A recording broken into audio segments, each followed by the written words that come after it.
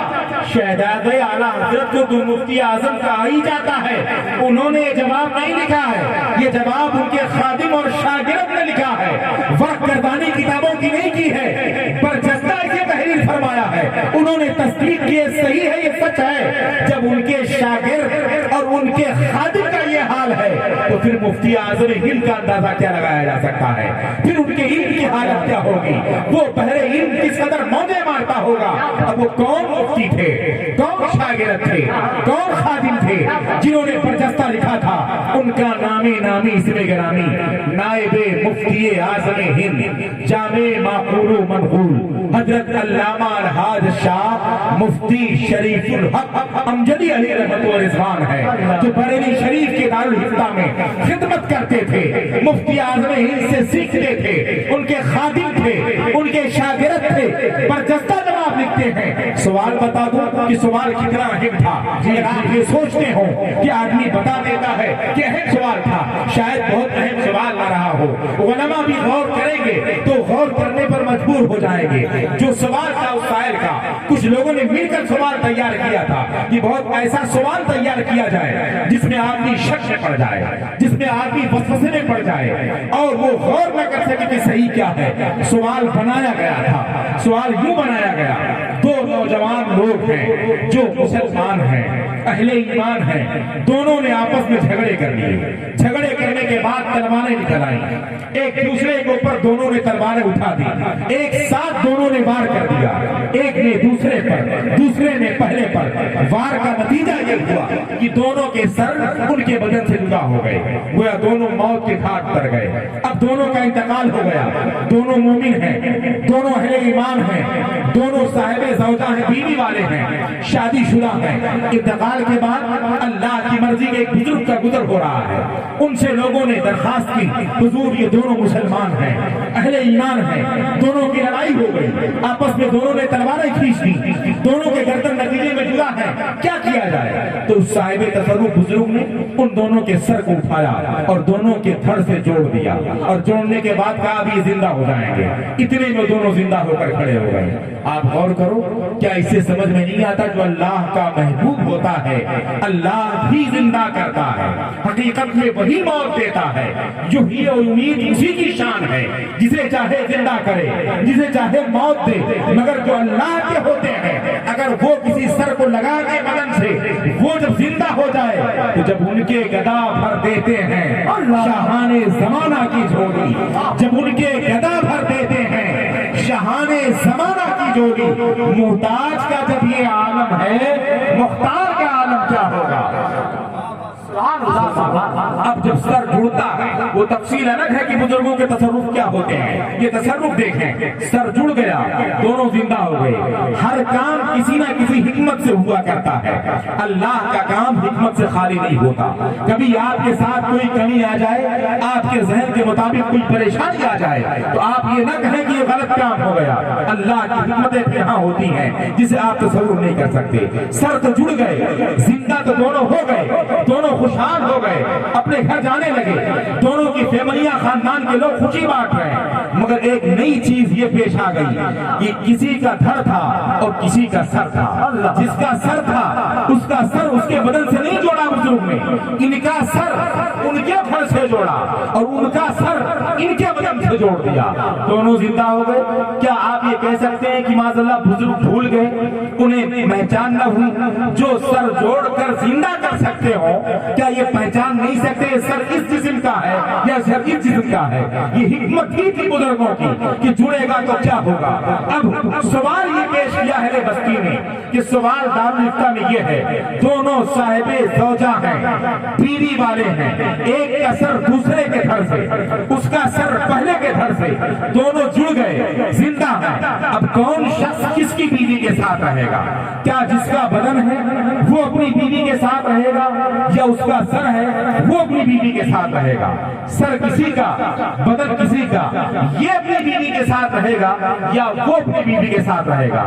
کون کس کے ساتھ زندگی گزارے گا؟ آدمی تعجب میں ہے کہ ایک کا پورا بدن یہاں تک ہے اور ایک کا حقیقت میں جو اہم ہے پورے بدن کا حصہ, سر, زبان, آنکھ, کان, ناک, وہ ہے. کس کے ساتھ کس کی بیوی رہے اس کا فیصلہ آپ کر دیں. انہوں نے کھڑے کھڑے لے کر استفتاء لیا اور حضور مفتی شریف الحق صاحب قبلہ علیہ الرحمہ نے تحریر فرما دیا کہ کون کس بیوی کے ساتھ رہے گا, کس کی کون سی بیوی ہے. اب یہ مسئلہ آپ علماء سے پوچھئے گا قریب ہو کر کہ کون سا مسئلہ صحیح تھا, کس کے ساتھ کس کی بیوی کو رہنا ہے, اس کی کیا تفصیل ہے, تاکہ آپ کی طرف باقی رہے اور آپ یہ سمجھ سکیں کہ علم کسے کہتے ہیں. علم اتنی آسانی کے ساتھ نہیں بھول دیا جاتا کہ آپ 2 منٹ کے لیے بیٹھے اور اتنا بڑا مسئلہ آپ کو معلوم ہو جائے, جگہ جگہ مسائل بیان کرتے رہیں. مسائل بیان کرنے کا جنہیں حق ہے وہی مسائل بیان کر سکتے ہیں. جو گاڑی کا ڈرائیور نہ ہو اسے دے دیجئے تو کبھی ادھر ٹھوکے گا کبھی ادھر ٹھوکے گا.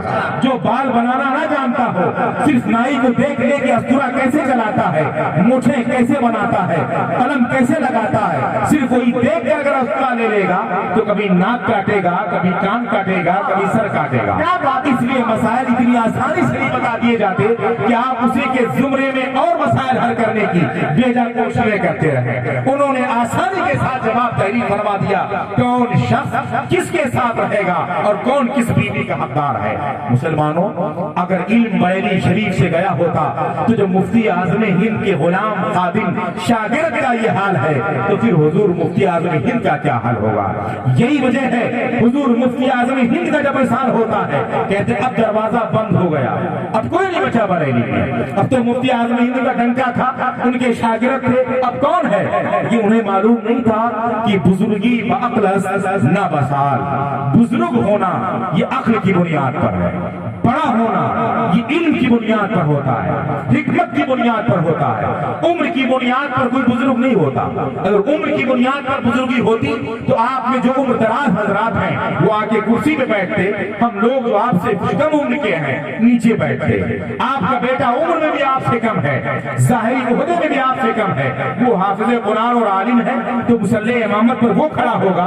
آپ باپ اور دادا ہی صحیح مگر اس کے قدموں میں آپ کو سجدہ کرنا پڑے گا. اس لیے کہ بزرگی عقل و حکمت سے ہے, بزرگی عمر سے نہیں ہے. جن لوگوں نے سمجھا کہ مفتی اعظم ہند عمر دراز تھے, بزرگ تھے, بڑے عالم تھے, اب ان کے جانے کے بعد کچھ نہیں, انہیں معلوم ہونا چاہیے کہ ایک نوجوان کو مفتی اعظم ہند نے اس قدر بزرگی دے کر چھوڑی ہے, ایسی عظمت دے کر چھوڑی ہے کہ وہی مفتی اعظم ہند اس وقت کا ہوگا, وہی مسائل حل کرتا رہے گا اور ایسے جملے ارشاد فرماتا رہے گا جس جملے کی مثال آپ نہیں پیش کر سکتے. حضور تاج الشریعہ وارث علوم اعلی حضرت مظہر حجت الاسلام نائب مفتی اعظم ہند بیٹھتے ہیں اس مسلک پر اور وہ بزرگی کا پرچار کرتے ہیں, وہ بزرگی اپنے ذات اقدس سے واضح نمایاں کرتے ہیں. اور جب امت کے عقیدے پر چھاپا مارا جاتا ہے, اہل سنت و جماعت کو ادھر سے ادھر کیا جاتا ہے اور کہا جاتا ہے کہ معاذ اللہ جس کا نام محمد یا علی ہے وہ کسی چیز کا مالک و مختار نہیں, تو تاج الشریعہ کہتے ہیں میرے دادا نے بھی بہت کہا, میرے پردادا نے بھی بہت کہا, میں ان کا مظہر بن کر کہتا ہوں جہاں بانی عطا کر دیں بھری جنت ہبا کر دیں, جہاں بانی عطا کر دیں بھری جنت ہبا کر دیں. ارے نبی مختار کل ہیں, جس کو چلتی ہے وہ دم میں کیا سے کیا کر دیں، زمین کو آسماں کر دیں، سریا کو سڑا کر دیں۔ سبحان اللہ، نعرہ تکبیر، نعرہ رسالت، مسلک اعلیٰ حضرت، بستی بستی قریہ قریہ، عظمت مصطفیٰ کانفرنس۔ یہ تو ایک تفصیل میں نے ضمناً بتانے کی کوشش کی ہے کہ آپ سمجھیں کہ بریلی شریف میں کیا ہے۔ اس بات بھی جب حضور تاج الشریعہ کا وصال ہوا تب بھی لوگوں میں انگلیاں اٹھنی شروع ہوئی، بہت خوش فہمی میں لوگ رہے، مزے اڑاتے رہے کہ اب تاج الشریعہ کا خوف ختم ہو گیا۔ تاج الشریعہ جہاں پہنچتے تھے اگر کسی غیر ملک میں ہیں، عرب ممالک میں ہیں، آج چشمدید گواہ لوگ بتاتے ہیں، ہم بھی بغداد میں تھے، صدام رشدی میں میری بھی تعلیم ہے، شام میں کانفرنس ہوئی تھی، ملک شام میں عرب کے علماء موجود تھے، مگر ٹائی لگانا شریعت میں ناجائز و حرام ہے۔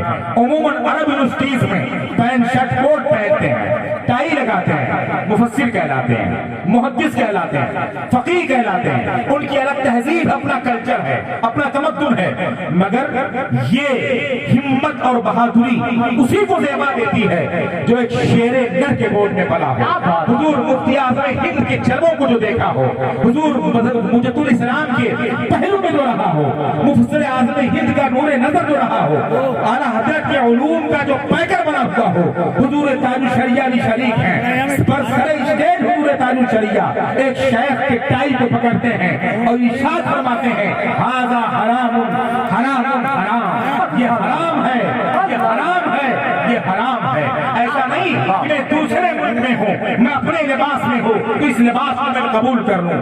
حق کا اظہار پر سر عام کیا جاتا ہے۔ کمرے میں تو بہت لوگ فتوے دکھاتے ہیں، کمروں میں تو بہت مسائل بیان کیے جاتے ہیں، مگر فریق کے سامنے حق واضح کر دیا جائے، یہ خاندان اعلیٰ حضرت ہی کو زیبا دیتا ہے، یہ اعلیٰ حضرت کے شیروں کو زیبا دیتا ہے۔ حرام حرام کہا، انہوں نے ٹائی انکار کی اور اقرار کیا، یہ شیخ سچ کہتے ہیں، یہ حرام ہے، یہ میرا اپنا عمل تھا، میں اس کا ذمہ دار ہوں، ان کے کہنے پر میں اتارتا ہوں، بے شک یہ حرام ہے۔ اسی لیے کہا جاتا ہے کہ حضور اعلیٰ حضرت اس قدر عشق رسالت میں مستغرق تھے، اس قدر صالح تھے، ایسے پرہیزگار تھے، اس قدر متقی تھے کہ ان کی نسل پاک میں اللہ نسلاً بعد نسلاً بہرحال کوئی نہ کوئی محافظ دین و مذہب انشاءاللہ پیدا کرتا رہے گا۔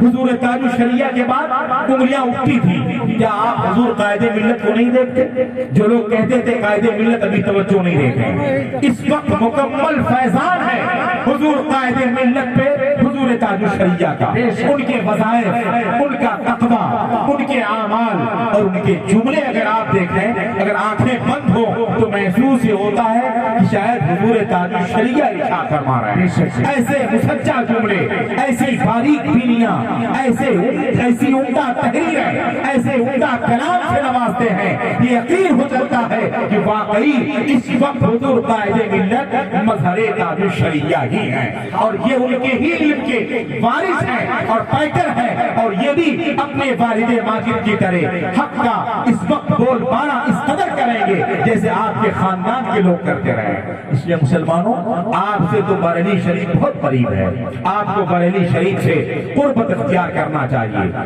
جو مذہب اہل سنت ہے، جس کی صحیح ترجمانی اس وقت مسلک اعلیٰ حضرت سے ہوتی ہے، اس پر آپ کو قائم رہنا چاہیے۔ آج ہمیں لوگ کہتے ہیں کہ حضرت فیصلے نہیں کر ملتے کہ کس کے ساتھ رہا جائے، تو مسلمانوں تو پہلے سے کہا جا چکا ہے، سونا جنگل رات اندھیری، چھائی بدلی کالی ہے، سونے والوں جاگتے رہیو، چوروں کی رکھوالی ہے۔